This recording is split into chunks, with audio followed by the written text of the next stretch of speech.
Ebana, hii ni Biomedia. Bado tuko katika kukuhabarisha kwa kina kabisa na kukupa zile update mbalimbali za matukio ambayo yako yanajiri na yameendelea kumeke headline. Ebana, mimi na Official Rose nitakukumbusha kushare, kusubscribe, kulike pamoja na kucomment. Leo tuangazie ile update ya habari ambako Shilole anaonekana kuwajibu jeshi la polisi Kigoma mara tu baada ya kukanusha kupokea taarifa za ajali yake na kudaiwa kwamba ilikuwa ni kiki anatafuta mwanadada Shilole.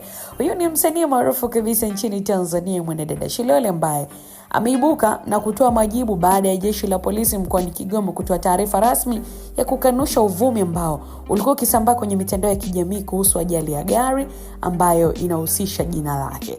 Taarifa hiyo ambayo ilianza kusambaa kupitia mtandao wa TikTok ilidai kwamba msanii huyo alipata ajali akiwa safarini kutoka Kigoma akielekea mkoani Dodoma. Na katika taarifa hiyo pia jeshi la polisi mkoani Kigoma liliweza kusema kuwa ajali hiyo haijaripotiwa katika vituo vya polisi vya mkoa huo na kuwataka madereva kutoa taarifa pindi ajali inapotokea ili kuchukua hatua za kisheria na matibabu kwa wahusika. Lakini pia polisi walimshauri Shilole kufika kituo cha polisi ili aweze kuripoti tukio hilo ikiwa ni kweli liliweza kutokea. Hata hivyo Shilole aliandika ujumbe wake kwenye mitandao ya kijamii akijibu uvumi huo kwa kusema kwamba nimemuona Mungu kwa macho yangu. Baada ya ajali nimesimama leo kwa neema yake. Sifa na utukufu ni zake milele. Lakini pia aliweza kuongeza kuwa kila pumzi anayovuta leo ni ushuhuda wa wema wa Mungu. Msanii huyo alishukuru kwa ujumbe na simu za watu waliomhusisha na tukio hili, akisitiza kuwa yuko salama na hakuna ajali iliyotokea kama ilivyodaiwa.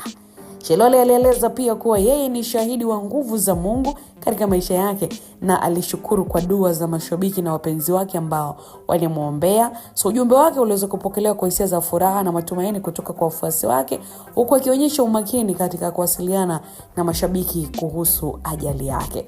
Lakini tuangazie on other side pia jeshi la polisi linaendelea kutoa wito kwa wananchi pamoja na madereva kuendelea kuzingatia sheria za usalama barabarani ili yote kwa yote waweze kuepuka ajali na madhara ambayo yanaweza kutokana na uzembe wa madereva. Lakini pia polisi wamehimiza kila mtu kutoa taarifa mara moja ikiwa ajali inatokea ili hatua stahiki za kisheria na matibabu ziweze kuchukuliwa kwa usahihi. Taarifa za ajali za umma zinaendelea kuwa changamoto katika jamii yetu na ni muhimu kwa watu wote kufuata taratibu za kisheria ili kuepuka hali za machafuko au kutatiza uchunguzi wa polisi. Mtazamaji, ni tamaji katika taarifa kama ambavyo tumeona Shilole ameweza kujibu.